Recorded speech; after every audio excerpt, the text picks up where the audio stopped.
Bonjour à toutes et à tous, bienvenue donc sur lecambrédien.tv. Pour ce nouveau numéro de Mac+, on vous invite à découvrir un haut lieu de l'enseignement technique à Cambrai, le lycée professionnel Louis Blériot.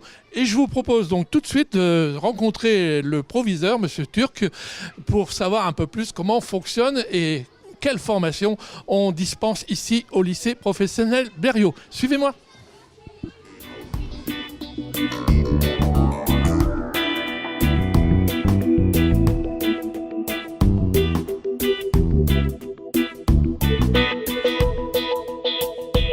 Monsieur le proviseur, bonjour. Bonjour, monsieur Letton. Alors, en quelques mots, c'est toujours difficile de faire cet exercice, mais est-ce que vous pouvez présenter votre établissement ? Oui, d'une manière très courte, on a 2 filières industrielles, carrosserie et maintenance industrielle, et 4 filières du bâtiment, bureau d'études, maçonnerie, menuiserie et tout ce qui est plomberie, chauffage et climatisation. Alors, ça représente combien d'élèves déjà et de professeurs ? Alors actuellement, nous avons fait cette année une rentrée à 539 élèves, le chiffre est précis. Nous avons ce sont les élèves sous statut purement scolaire. Nous avons également 25-30 apprentis et nous avons également de la formation continue assez très variable. Quand nous sommes tous réunis ici, avec les apprentis et la formation continue, quand ça tourne complètement, donc vers le mois de janvier, nous sommes 580-590. Bel établissement, donc qui vient d'être en plus refait il y a quelques temps. Il y a combien de temps les travaux ? L'inauguration a eu lieu en janvier 2014. Un très bel établissement, on le verra évidemment avec des images tout à l'heure. Et par contre, vous avez initié quelques projets et donc notamment des échanges internationaux qui quand même fonctionnent très bien. Ça fait partie d'une philosophie globale d'ouverture de l'établissement. Alors, on a initié depuis 1 an et demi des travaux avec le Portugal, avec le Sénégal, avec aussi la Russie, ça c'est tout à fait exemplaire, et vous les rencontrerez tout à l'heure. Ils viennent de rentrer de Russie après 15 jours là-bas, et également avec le Sénégal dans un partenariat beaucoup plus technique. Bien, écoutez, ce que je vous propose, monsieur le proviseur, c'est d'aller justement rencontrer les professeurs qui encadrent les jeunes qui reviennent de Russie donc. Je pense qu'ils en parleront beaucoup mieux que moi. Bien, tout de suite.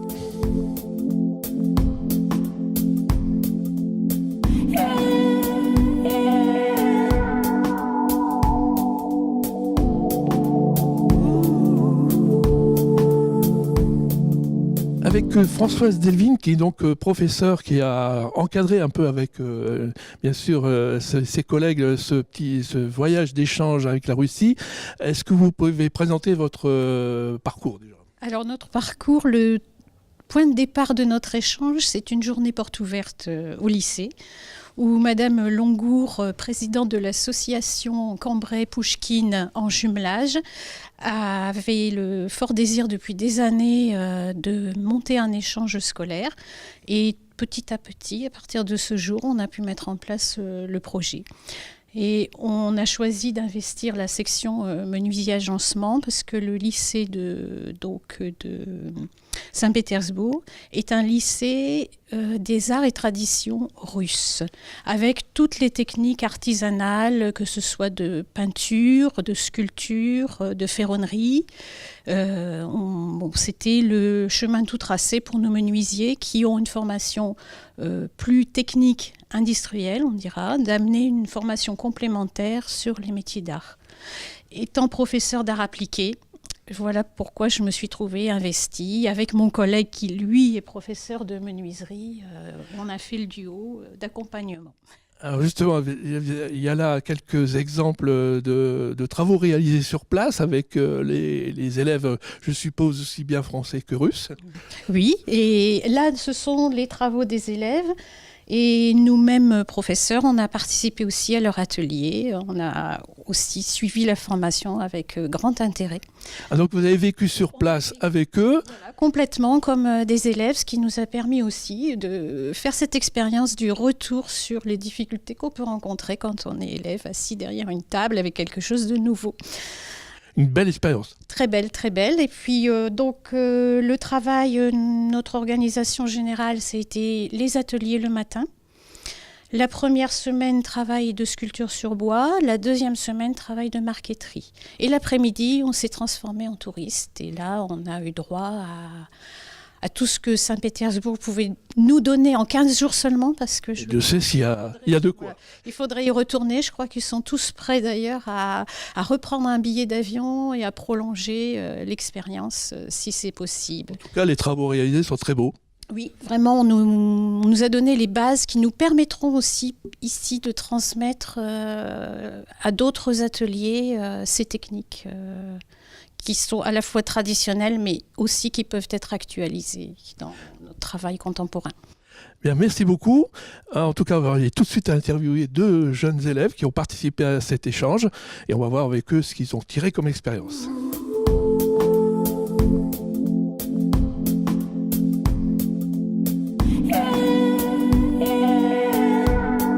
Avec Manon, bonjour. Bonjour. Tu as décidé de participer à cet échange international avec la Russie. Pourquoi? Tu avais une motivation particulière? Est-ce que tu étais déjà parti à l'étranger? Non, ça m'a donné l'occasion de partir à l'étranger.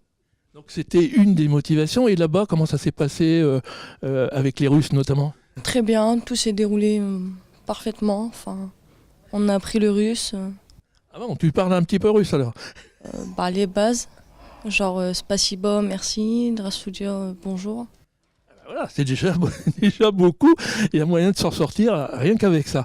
Et donc là-bas, je suppose que tu n'as pas fait que travailler, que faire des échanges avec les élèves russes. Tu as peut-être visité un petit peu? Oui, on a visité l'Ermitage. C'est l'ensemble de la Russie en miniature. Et d'autres bâtiments peut-être qui t'ont marqué? Ou la ville, la vie, comment elle est là-bas? C'est plus grand qu'ici. Les feux rouges sont minutés. Ah, ça, c'est quelque chose de technique marquant, effectivement. Tu conduis, toi? Non. Donc, déjà, quand même, une petite expérience de cet échange. On va voir avec Valentin, tout de suite, d'ailleurs. Hein. Alors, Valentin, toi, tu peux peut-être nous parler un peu plus du côté professionnel, des échanges, en tout cas, professionnels. D'abord, tu étais en quelle formation? Ici, on est en formation menuisier. Donc là-bas, tu es allé faire des échanges également avec des menuisiers, je suppose. Comment ça se passe là-bas? Est-ce qu'il y a une différence entre la formation vécue ici à Cambrai et celle qui est vécue là-bas en Russie?